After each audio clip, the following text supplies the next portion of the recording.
నమస్తే friends, welcome back to blossom channel.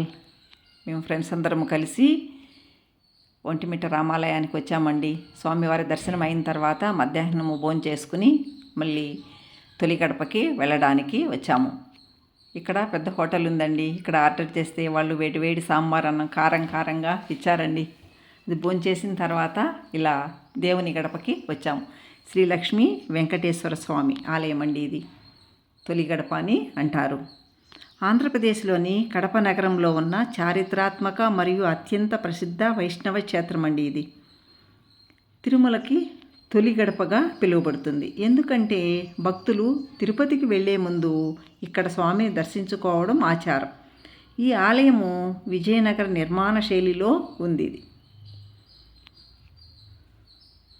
మరియు పురాణాల ప్రకారం దీనిని కృపాచార్యులు ప్రతిష్ఠించారని, అందుకే దీనిని కృపావతి క్షేత్రం అని కూడా అంటారు. ఏటా ఉగాది పర్వదినాన ఇక్కడ ముస్లింలు కూడా ఈ ఆలయాన్ని దర్శించి తమ మొక్కులు సమర్పించుకోవడం మరొక పెద్ద విశేషమండి. అన్నమయ్య వంటి వాగ్గేయకారులు ఇక్కడ వెలసిన స్వామిని కీర్తించారు. దర్శన సమయాలు తెల్లవారుజాము నుండి మధ్యాహ్నం 1 గంట వరకు, సాయంత్రం 4 గంటల నుంచి రాత్రి 8:30 వరకు ఉందండి. ఇక్కడ ప్రాచీన కాలంలో ఉత్తర భారతదేశం నుండి యాత్రికులు తిరుమలకు వెళుతూ ఇక్కడ విశ్రాంతి తీసుకునేవారని, అందుకే దీనిని గడప అంటే ద్వారం అనే పేరు వచ్చిందని చెబుతారు. తిరుమలకు వెళ్ళలేని వారు కూడా ఇక్కడ వారి ముడుపులు చెల్లించి వెనుతిరిగి వెళ్ళేవారట. దేవుని కడప క్షేత్రం తిరుమలకి తొలి గడపగా ప్రసిద్ధి చెందిందండి. దక్షిణ ప్రాంతం యాత్రికులు కాశీ వెళ్ళడానికి, ఉత్తర భారతదేశ యాత్రికులు కూడా రామేశ్వరం వెళ్ళడానికి తిరుమలకి వెంకటేశ్వర స్వామి వద్దకు వచ్చి కాలిబాటన ఇక్కడ కడప మార్గం గుండా వెళుతారని చెప్తారండి. లోపల గర్భగుడి ఉందండి.